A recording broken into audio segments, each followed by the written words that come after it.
کہ اللہ تبارک و تعالیٰ نے اس سے پہلے یہ بتایا، اس دعا سے پہلے یہ بتایا کہ قرآن کریم کی آیتوں میں اکثر تو ایسی آیتیں ہیں جو محکم ہیں، یعنی ان کے معنی بالکل واضح ہیں، اس میں کسی سوچ بچار کی بھی ضرورت نہیں ہے، آدمی کو عربی آتی ہو تو فوراً اس کا مطلب سمجھ جائے گا، وہ محکمات کہلاتی ہیں ایسی آیتیں۔ کتاب احکمت آیاتہ ثم فصلت من لدن حکیم خبیر، تو اکثر تو محکمات ہی ہیں، یعنی ان کا مطلب آدمی کی سمجھ میں آسانی سے آ جاتا ہے، کوئی دشواری نہیں ہوتی۔ اور دوسری قسم کی آیتیں وہ ہیں جن کو قرآن کریم نے فرمایا کہ یہ متشابہات ہیں۔ متشابہات کے معنی یہ ہیں کہ ان کا لفظی ترجمہ تو چاہے سمجھ میں آ جائے، لیکن ان کی حقیقت اور ان کی کنہ انسان کی سمجھ سے بالا تر ہے۔ وہ سمجھ انسان کی اندر صلاحیت ہی نہیں ہے کہ اس کی حقیقت کو سمجھے، اس حقیقت کا ادراک کرے۔ مثلا اللہ تعالیٰ نے جگہ جگہ اپنی قدرت کا، اپنی حکمت کا، ان چیزوں کا ذکر کیا ہے، تو اللہ تبارک و تعالیٰ موجود ہے، وہ کائنات کا خالق ہے، اس نے سارے انسانوں کو پیدا کیا، ساری کائنات کو پیدا کیا، یہ تو بالکل قرآن میں جگہ جگہ لکھا ہوا ہے اور اس کے معنی سمجھنے میں کوئی دشواری نہیں ہے۔ لیکن بعض آیتیں ایسی آتی ہیں کہ ترجمہ تو سمجھ میں آ گیا ان کا، لیکن اس کی حقیقت کیا ہے یہ پتہ نہیں چلتا، انسان کے بس سے باہر ہے۔ مثلا اب یہی کہا کہ اللہ تعالیٰ جب کسی چیز کا ارادہ فرماتے ہیں تو کن کہہ دیتے ہیں، وہ ہو جاتی ہے۔ اب کن کس طرح کہتے ہیں، کیا اس کی کیفیت ہوتی ہے اور کس طرح وہ ہو جاتی ہے، عدم سے کیسے وجود میں آ جاتی ہے، اس کی کیفیت کیا ہے، اس کی حقیقت کیا ہے، کس طرح ہوتا ہے، یہ ہمارے آپ کی سمجھ سے بالا تر ہے۔ قرآن نے کہا کہ اللہ تعالیٰ نے زمین پیدا کی، آسمان پیدا کیا، پھر عرش پر بیٹھ گیا۔ اب عرش کیا چیز ہے اور عرش پر بیٹھنے کا کیا مطلب ہے، اور وہ کس طرح بیٹھا؟ وہ کوئی انسان تو ہے نہیں، کوئی جسم تو ہے نہیں، کوئی ایسی چیز تو ہے نہیں کہ وہ عرش پہ بیٹھ جائے جا کے۔ تو جو مطلب ہماری سمجھ میں آتا ہے لفظی ترجمہ کہ عرش پر بیٹھ گیا، تو لفظی ترجمہ سمجھ میں آ گیا، لیکن اس کی حقیقت کیا ہے، کیسے بیٹھا؟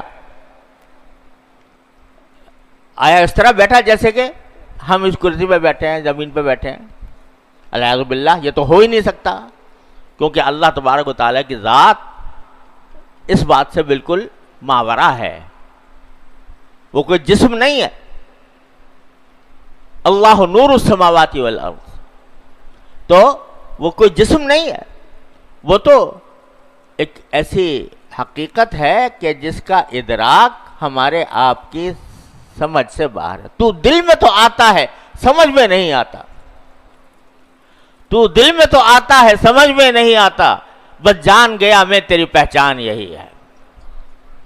تو آپ ہر قدم پر انسان کا دل گواہی دیتا ہے کہ میرا مالک ہے کوئی، میرا خدا ہے کوئی، یہ جو میرے اندر ایک کارخانہ پورا بنا دیا ہے اس نے انسان کے اندر، جس سے کہ اس کی نشو و نما ہو رہی ہے، ضرور یہ کسی کاریگر کی کاریگری ہے، لیکن کس طرح اس نے بنایا، کس طرح پیدا کیا، یہ میرے آپ کی سمجھ سے باہر کی بات ہے۔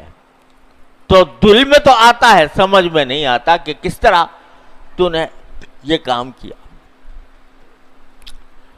تو ایسی کچھ آیتیں ہیں جن کو متشابہات کہا جاتا ہے کہ ان کی حقیقت یہ جو میں نے کہا کہ عرش پر بیٹھا، تو عرش پر بیٹھنا کیا مطلب ہے، کس طرح بیٹھا، کیا اس کی حقیقت ہے،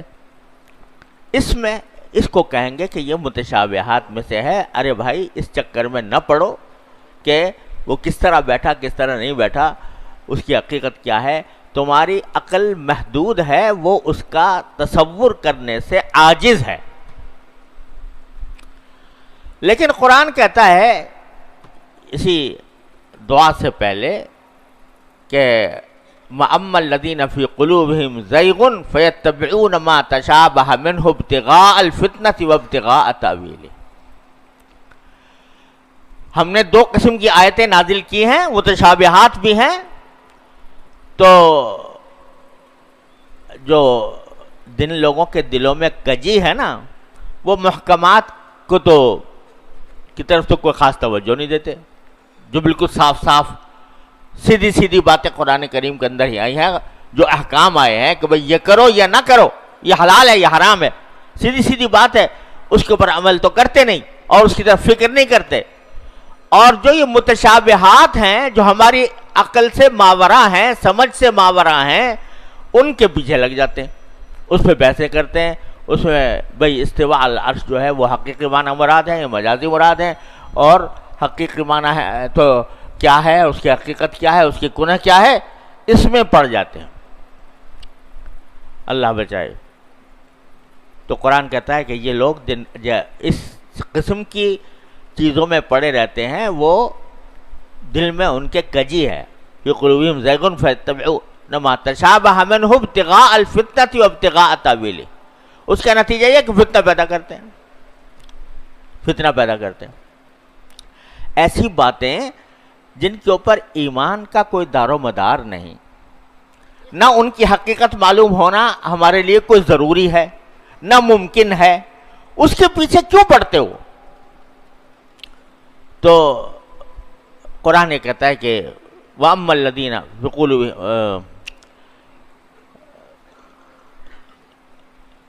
ابتغاء، تو جو لوگ ایسے اس کی تعویل کے پیچھے پڑتے ہیں تو وہ فتنہ پیدا کرتے.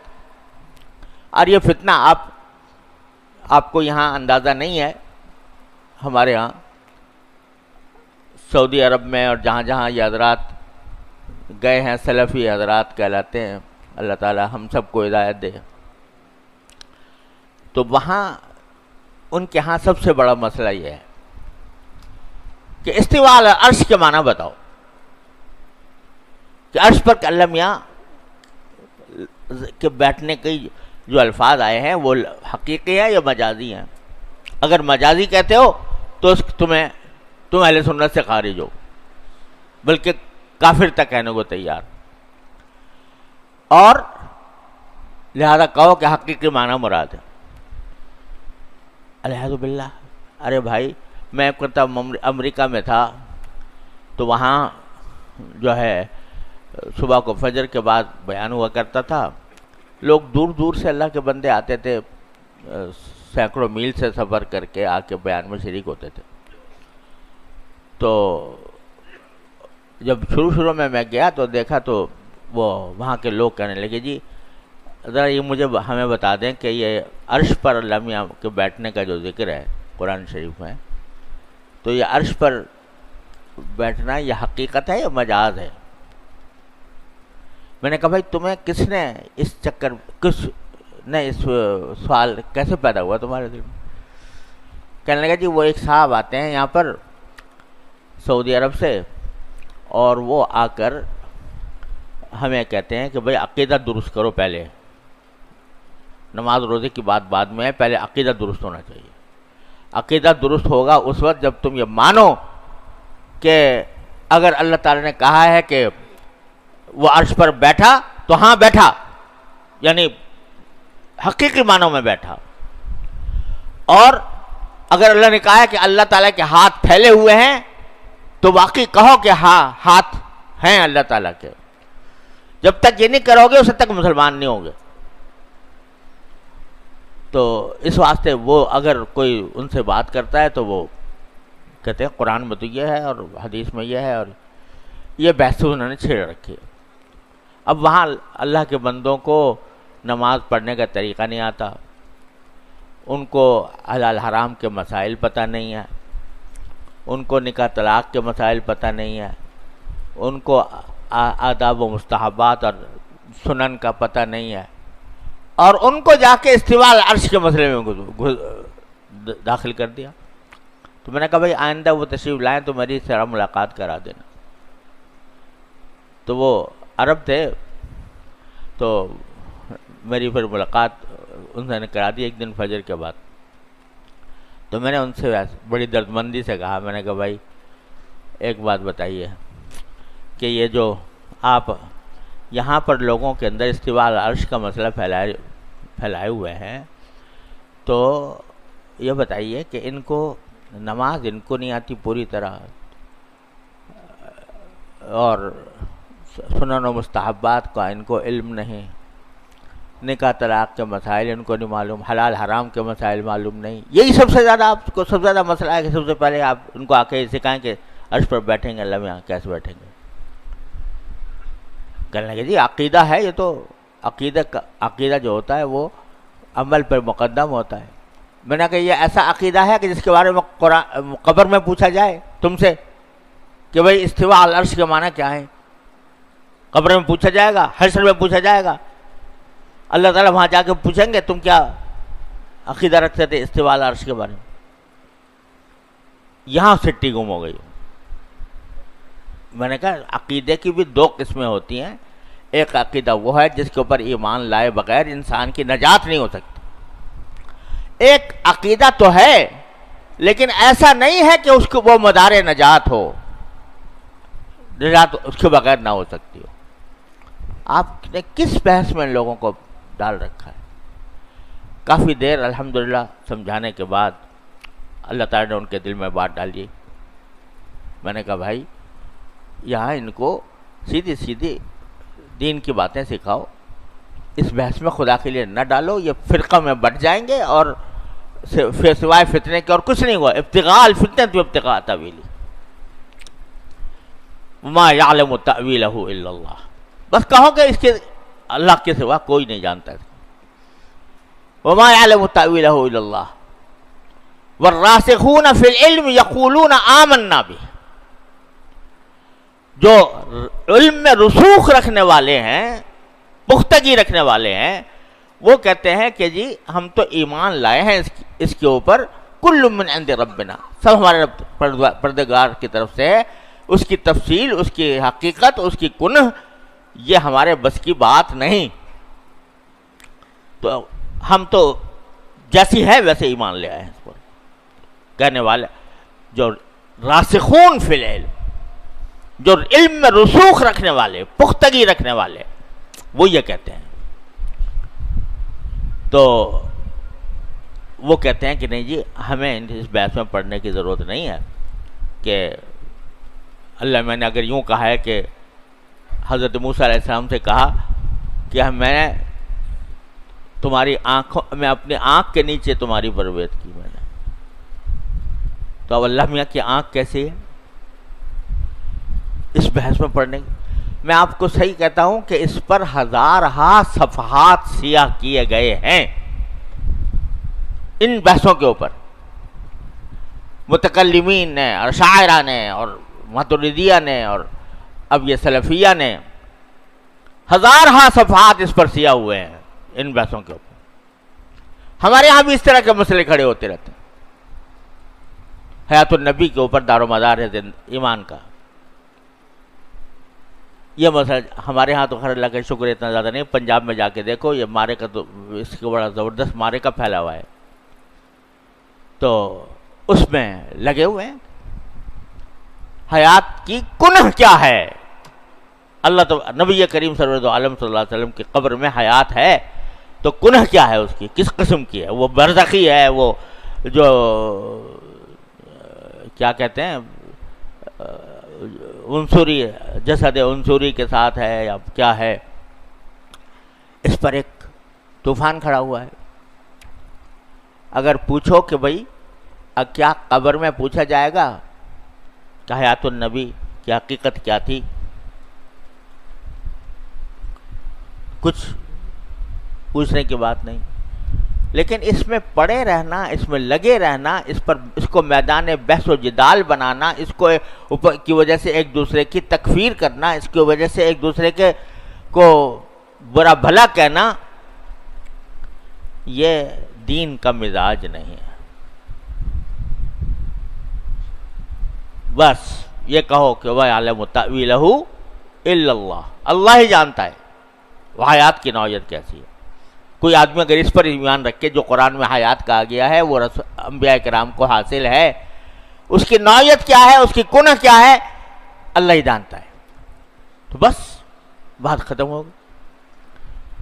اب تم جا کے اس کی تحقیق میں پڑے ہوئے ہو کہ بھئی اس حیات کی نوعیت کیا ہے، کیفیت کیا ہے. کسی زمانے میں یہ مسئلہ پڑا ہوا تھا کہ قرآن مخلوق ہے یا غیر مخلوق ہے. لوگوں کے گردنیں اڑا دی گئیں معتزلہ کے زمانے میں، معتزلہ کی حکومت میں. حضرت امام احمد بن حنبل نے کوڑے کھائے اس میں. آخر میں جو فتنہ ختم ہوا، معتصم کے دربار میں ایک عالم آئے، انہوں نے آ کر کہا کہ آپ کے جو یہ معتزلہ کے سردار ہیں احمد ابن ابی دعاد، ان کو ذرا میرے ساتھ مکالمہ کرا دیجئے تھوڑا سا. اچھا کرو بھائی. تو انہوں نے احمد ابن ابی دعاد نے کہا کہ یہ جو آپ کہہ رہے ہو کہ قرآن مخلوق ہے اور اس کا عقیدہ رکھنا بھی ضروری ہے، تو یہ کہیں قرآن میں آیا کہ اس کا عقیدہ رکھنا ضروری ہے؟ انہوں نے کہا نہیں، قرآن میں تو نہیں آیا. کہ رسول کریم صلی اللہ علیہ وسلم نے بتایا سنت میں کہ قرآن مخلوق ہے، اس پر ایمان رکھنا ضروری ہے؟ کہ نہیں، ایسا بھی نہیں ہے.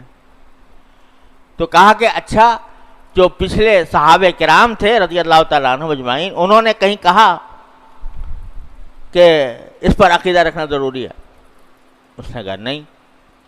تو کب اللہ کے بندے، تم ایسی بات کے اوپر تم لوگوں کی گردنیں اڑا رہے ہو کہ جس کا نہ اللہ تعالیٰ نے ذکر فرمایا، نہ رسول کریم صلی اللہ علیہ وسلم نے ذکر فرمایا، نہ صحابہ کرام. یہ ایسی بات تھی کہ لاجواب کر دیا. اس دن سے یہ فتنہ ختم ہوا. تو قرآن یہ کہہ رہا ہے کہ جن کے دلوں میں ٹیڑھ ہے وہ ایسے مسئلوں میں پڑے رہتے ہیں جن کا سمجھ میں آنا ممکن نہیں انسان کے لیے اور نہ ضروری ہے. اللہ تعالیٰ کی صفات کی ہیں کیا ہے، انسان کے بس سے باہر ہے. تو والراسخون فی علم، اور جو علم کے اندر رسوخ رکھنے والے ہیں وہ کہتے ہیں کہ آمنا بھی، ہم ایمان تو لے آئے، کل من عند ربنا، سب ہماری پروردگار کی طرف سے ہے اور ہمیں اللہ کے حوالے کرتے ہیں، وہی جانے. ہمیں جاننے کی نہ ضرورت ہے نہ ہم جاننے کے قابل ہیں. بس وہ دعا کرتے ہیں پھر آگے چل کر یہ کہ ربنا لا تزغ قلوبنا بعد اذ ہدیتنا وہب لنا من لدنک رحمہ انک انت الوہاب. یعنی وہ راسخین فی العلم، علم میں پختگی رکھنے والے، جن کے اندر رسوخ ہے علم کا، وہ ایک طرف ایمان لاتے ہیں، دوسری طرف اللہ تعالیٰ سے ہر وقت دعا کرتے ہیں کہ اے ہمارے پروردگار، ہمارے دلوں میں ٹیڑھ پیدا نہ کیجیے گا. یہ ٹیڑھ جو انسانوں کو ایسی طرف لے جا رہی ہے جو ان کے سمجھ سے باہر ہیں، تو ایسی ٹیڑھ ہمارے اندر پیدا نہ کیجیے گا. لا تزغ قلوبنا بعد اذ ہدیتنا، جبکہ آپ نے ہمیں ہدایت تو دے دی، الحمدللہ ایمان بھی لے آئے، الحمدللہ ایمان کی حقیقت بھی اللہ تعالیٰ نے بتا دی، اس کے اوپر عمل کی توفیق بھی ہو گئی، سب کچھ ہو گیا. پھر اے اللہ ہمارے دلوں کو اندر اب کجی نہ پیدا کیجیے گا. اللہ بچائے جب کجی پیدا ہو جاتی ہے، ٹیڑھ پیدا ہو جاتی ہے، تو اچھا خاصا پڑھا لکھا عالم جو ہے، اللہ بچائے، وہ بھی گمراہ ہو جاتا ہے.